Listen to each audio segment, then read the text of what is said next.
Tanhu hökümdar deməkdir. Yəni, Hun dövlətin hökümdarına Tanhu deyirdilər.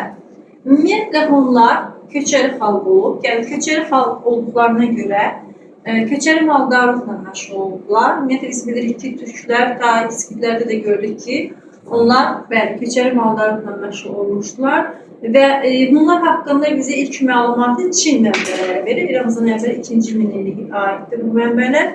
Və eyni zamanda burada deyir ki, onlar ilk siyasi birliklərini də məhz eramızdan əvvəl 2-ci minillikdə yaradıblar.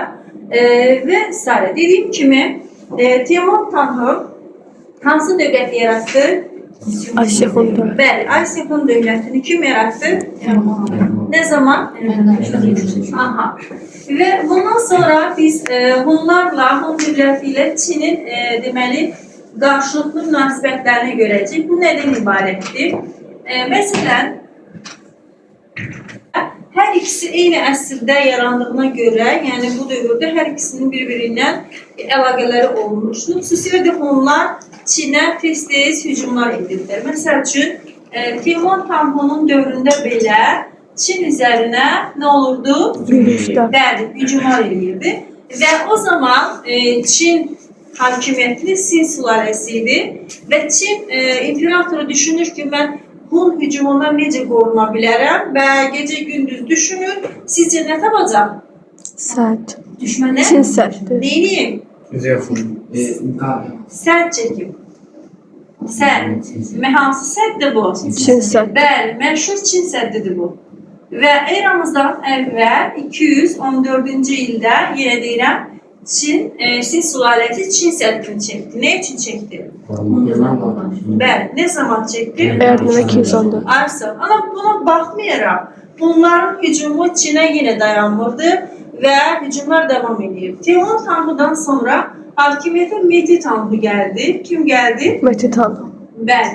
Mehdi Tanhu'nun dövründə Hun dövləti daha da gücləndi. Belə ki, Mehdi Tanhu hətta deyil, burada 26 tayfanı birləşdirdi. Mongol Tibetlər üzərində qələbə qazandı və s. Və Mehdi Tanhu'nun da Çinə yürüşləri davam etdirildi. Və hətta Mehdi Tanhu Çinə eramızdan əvvəl 200-cü ildə yürüş edərkən Çin ilə Hun arasında məşhur bir döyüş baş verəcək. Bu döyüş Pinçen döyüşüdür. Nə döyüşüdür? Pinçen. Ne zaman olacak? Erdinə və 200. Kimler arasında?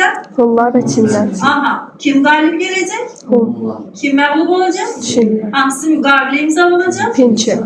Neçənci ildə? Erdinə 200. Ay sağ ol. Və Mehdi Tanhu təbii ki galip gelecek. Pinçen müqaviləsi bağlanacak. Müqavilənin şərtinə görə Çin'in şimal hissəsi Hun nəzarətinə keçəcək. Eyni zamanda Çin yollarına, ticarət yollarına nəzarəti də deməli, Hunlar öz əllərinə almış olacaq. Gördüyünüz kimi, Mehdi Tanhu'nun dövründə də Hun imperatorluğu daha da belə böyüyüb və s. güclənir. Lakin bir problem var. Problem nədən ibarətdir? Ondan ibarətdir ki, Hunla Çin bir-birine qaynayıb qarışıblar. Yəni, gördüyünüz kimi Çin'in şimalı da artıq Hun nəzarətindədir və bu qaynayıb qarışmaq biraz da bizə baha başa gəlir. Çünki bizim Hun Türk oğlanlarımız gelip Çinli kızlarla aile kururdu ve böylelikle Çinli aileler Hun ailelerine müdahale edildi ve Çinler bu yolla Hunların bütün dövüş taktikalarını öğrenirdiler ve aynı zamanda Hun şahzadelerinin Çinli kızla olan həmin övladları başlayırlar kime meyil eləməyə? Çinə meyil eləməyə. Çünkü ana nədir? Aralıdır. Çinlidir, bəli. Ve böylelikle problemler başlayır. Bu problemler neyle bitecek? Gelin ona bakalım. Sizce neyle bitecek? Bu olsun yine bizim hansı devletimiz? Hun. Bəli, Hun. Dediğim kimi anası Çinli olan şahzədə deyir ki, gəlin kimlə birləşək? Çin. Anası Hun kızı olan şahzədə ne deyir? Hun. Bilmem ne işim var ki Çin'den oturmuşam da yerimde ve onlar arasında başlayır belə ixtilaf düşür.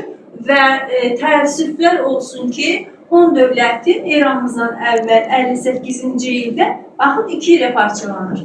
Hun nə vaxt parçalanır? Eramızdan əvvəl 58-ci il. Hansı hissələrə Qərbi Hun? Şərqi Hun. Və Şərqi Hun. Şərqi Hun Çinin himayəsini qəbul edir. Bizim eramızın 3-cü əsrində süqut edəcək. Amma Qərbi Hun Çiçitanı bir müddət öz müstəqilliyini qoruyacaq. Ancaq yenə eranın 36-cı ildə Çin əl çəkməyəcək. Çin bura qoşun yeridəcək və Qərbi Hun deməli imperiyasının varlığına son qoymuş olacaq. Beləliklə gördüyünüz kimi Hun imperiyası parçalanır. Ne zaman? Erdinə və Hansı 58. hissələrə? Qərbi və şərqi. Şərqi Hun, Qərbi Hun süqut eləyir. Erdinə və 36-cı. Şərqi Hun 3-cü əsr. İranın 3-cü əsrində. Məsələn, Qərb Hunları Avropa Hun dövlətinin yaranmasında böyük rol oynayıblar. Sonra Şərq Hunları Göytürk dövlətinin yaranmasında rol oynayıblar. Cənub Hunları isə Ağ Hun dövlətinin yaranmasında böyük rol oynayıblar. Hunlarda da digər qədim dövlətlərdə olduğu kimi çox tanrılıq olubdur. Sonra şamançılıq olubdur. Belə, dərsimiz